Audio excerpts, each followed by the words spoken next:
was a year after my graduation. I was trying to figure out where I wanted to perform and dance. And my dad was just like, you should apply, because all my life, him and his relatives are always like, oh, you have such a tall daughter, she should apply, and she's got good skin. And it's always those two things, like Asian, family.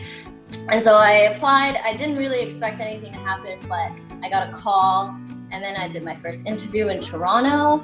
Then afterwards, I took a chance and flew to Hong Kong for my second interview. So that's how it all happened.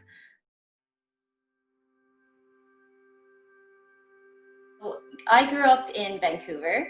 We moved to Hong Kong. We lived in Hong Kong for 10 years. I have a younger sister and a younger brother. I spoke majority French, English, and Chinese was just spoken at home and with my family, which is why my Chinese is quote unquote terrible, arguably. And then my parents put me in a lot of things. They put me in piano and dancing, swimming, and I loved it. I was always very competitive in sport. I trained, I earned my spot, and I knew that that was what I wanted to do. I love to perform, and be on stage or in front of the camera. Growing up, we were very comfortable. We had 2 cars, 2 country clubs, 2 maids, and we lived a really comfortable life in Hong Kong, and then after that, the financial crash hit. We came back to Toronto.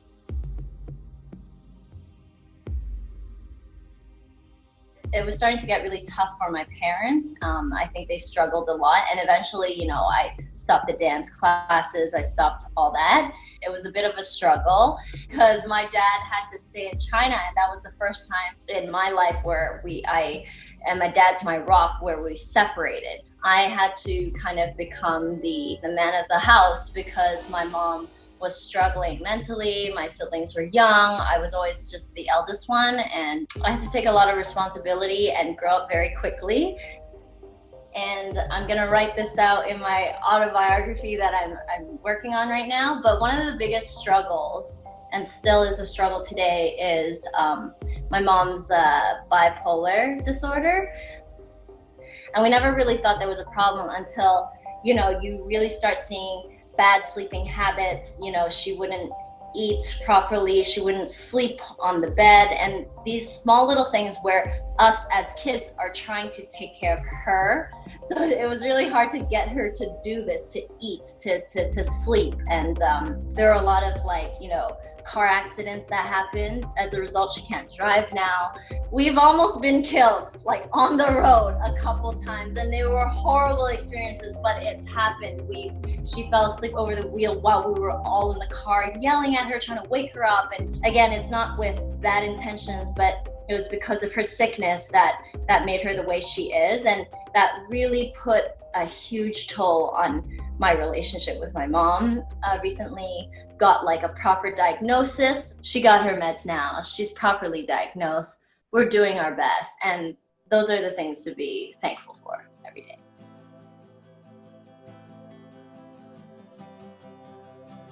Markham, where Fairchild is, and I went in, did an audition. It was just a quick catwalk, quick introduction about yourself in Cantonese.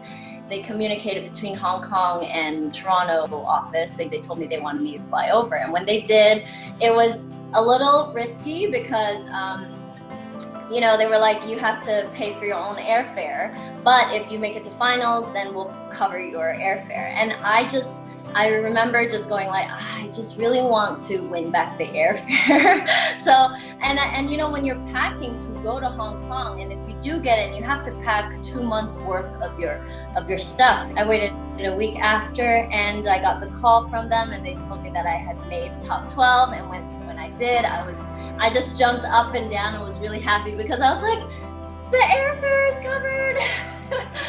There were so many lessons learned, but even more so the funnest time ever, because it wasn't because of just the fact that I could really fulfill my dream to be on stage and perform and do a catwalk, because this is up my alley, being on stage. It was easy for me, taking photos, posing, all that kind of stuff, all the talent stuff was easy for me. But it was I applied because I wanted the experience to make girlfriends. It wasn't about winning, and I had that time because all the girls, I was blessed to know that all the girls, we were all friends, we were all friendly.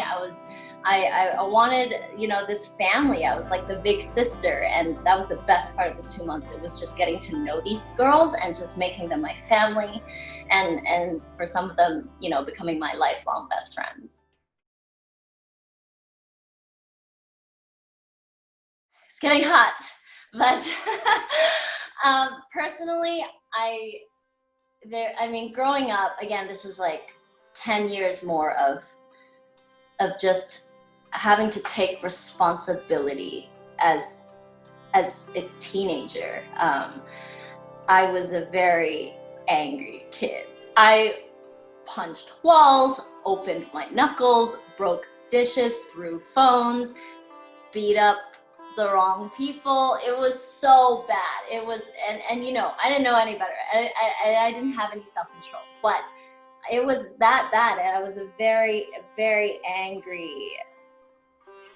I've been to really, really dark places. Even my siblings had the same thoughts, and they weren't as strong-minded as I am, which I regret not being there for them when they were going through their dark times, because it's now, like, you could quote unquote too late. But I'm glad none of us like really did anything permanently lost. I think nowadays, like, everyone around me, like my friends or my family, I find a lot of positivity and happiness in that, and that's where I get my energy from, and that's why I love, you know, I'm very thankful for where I am today. Yeah, and because of them and all the people around me. So yeah, that's how I got out of it.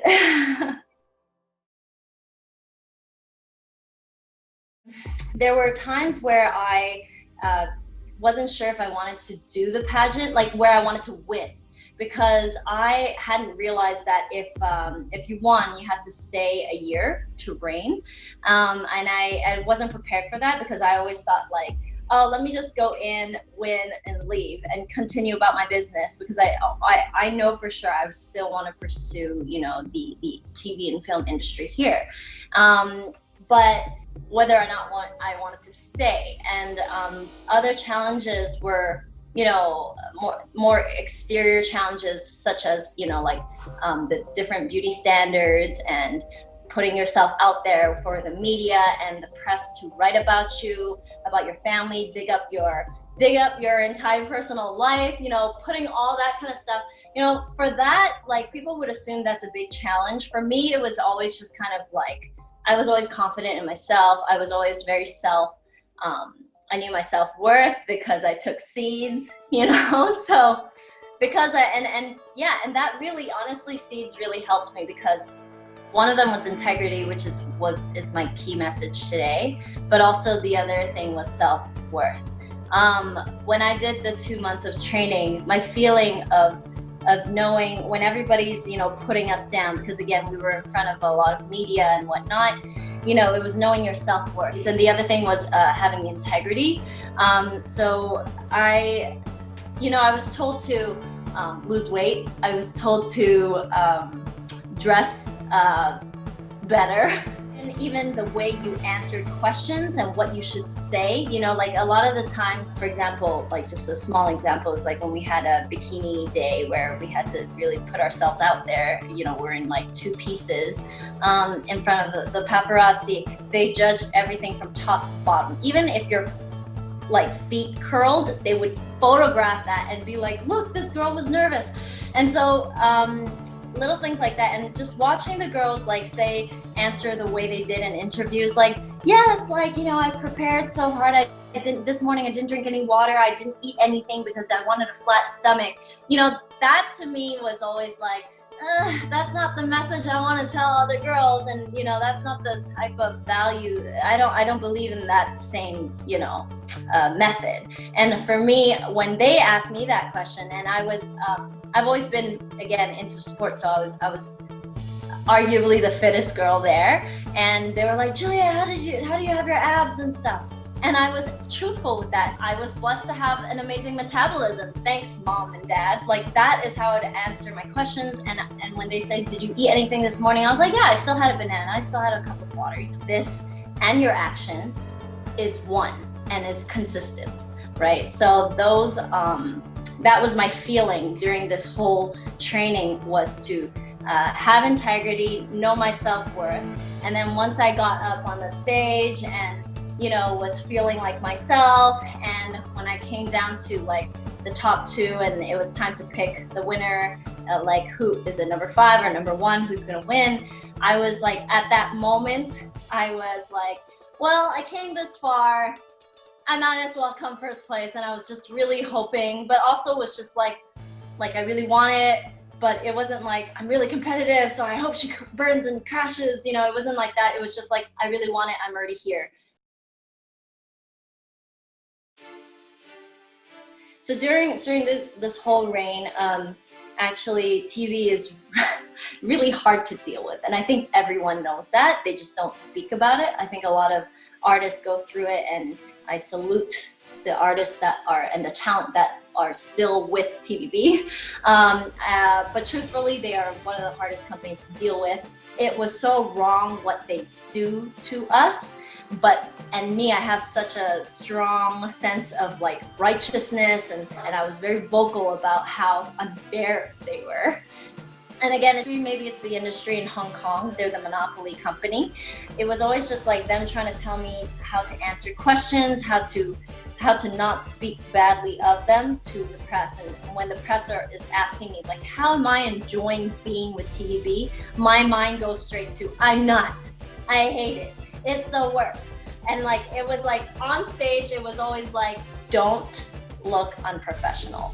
You want to be known as a professional, someone that will, stick to their word, that someone who is classy, who is not going to make a mess out of things, but is also vocal and stands up for what's right. So when they did ask me, like, what do you want to do? I did tell them, like, this is what I want to do. It's like keeping that integrity, that I'm not lying to people who are watching me, right? To really send the message of pursue your dreams and whatnot. So that was always me. It was always being vocal of like, and being truthful to yourself and what your actions are.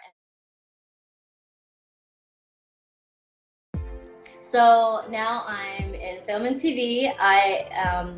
As an actor, I'm pursuing that. I do modeling on the side, it just comes with. But what I discovered when I came back here was being behind the camera and coaching, and kind of like being the creative director in either photo shoots or concepts, anything like that. So I launched my business, and the website's out now, and I'm super excited a year later. So for anyone who wants to get into the industry, more so for commercial, modeling, and pageantry, I share my insights. I guide them how to navigate the industry here, and I am coaching now, and I'm really happy with that. And then when they called my name, I was like, I was ecstatic. I was tired of smiling. So if you did watch this pageant, my face was frozen by the time they called my name, because we always had to smile because the camera was on us 24/7. And I went up, I got crowned. I was like, I can't believe this is happening. I'm so happy to be here. And it was just like, oh my God, this is crazy. And when finally we went off air, I was just like, oh my gosh, I just won a beauty pageant. The interviewers were just like, what's next? And I was just like, Holly, what's next? My message today really is to remember to have integrity, because that leads to great leadership, and it leads to a life where everything makes sense and feels right, because your mind, your action, your personality, everything that you do is consistent, and it aligns with yourself and your goals. And that is my message for all of you guys today. Staying true to yourself, no matter what the circumstances are, and just remembering to have integrity. And that is something you can do that will help you respect yourself as a person.